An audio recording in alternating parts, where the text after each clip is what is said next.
Oh, then I see Queen Mab hath been with you. She is the fairy's midwife, and comes in shape no bigger than an agate stone on the forefinger of an alderman, drawn with a team of little atomies over men's noses as they lie asleep. Her wagon spokes made of long spinner's legs, the cover of the wings of grasshoppers, her traces of the smallest spider web, her collars of the moonshine's watery beam, her whip of cricket's bone, the lash of film. Her wagoner is a small, grey-coated gnat, not half so big as a round little worm, pricked from the lacy finger of a maid. Her chariot is an empty hazelnut made by the joiner squirrel or old grub. Time out, oh mind the fairy's coachmakers.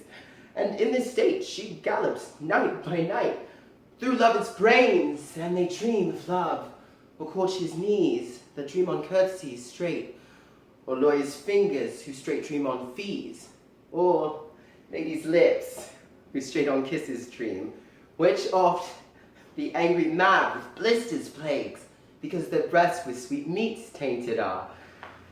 Sometimes she gallops o'er a courtier's nose, and then dreams he of smelling out a suit, and sometimes comes she with a tithe pig's tail, tickling a parson's nose as it lies asleep, then dreams he of another benefice. Sometimes she driveth o'er a soldier's neck, then dreams he of cutting foreign throats, of breeches, ambuscados, Spanish blades, of healths 5 fathoms deep, and then anon drums in his ear. At this he starts and wakes, and being thus frightened, swears a prayer or two, and sleeps again.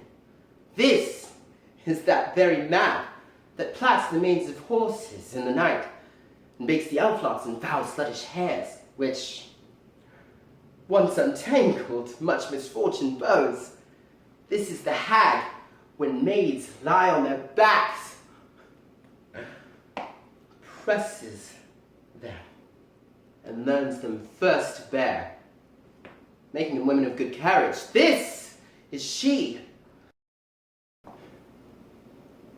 Now is the winter of our discontent made glorious summer by this son of York, and all the clouds that lowered upon our house, deep in the bosom of the ocean buried.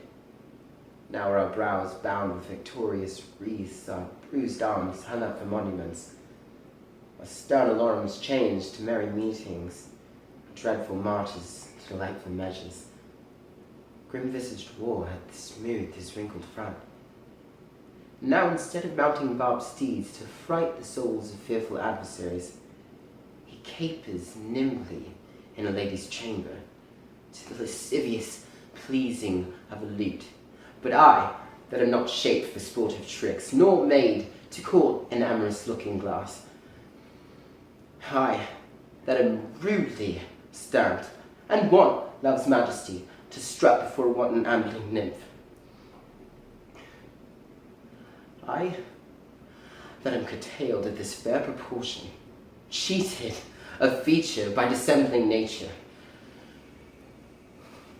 deformed, unfinished, sent before my time into this breathing world scarce half made up, and that so lamely and unfashionable that dogs bark at me when I walk by. Why, I, in this weak, piping time of peace, have no delight to pass away the time, unless to see my own shadow in the sun and descant on my own deformity. And therefore, since I cannot prove a lover to entertain these fair, well-spoken days, I am determined to prove a villain, and hate the idle pleasures of these days.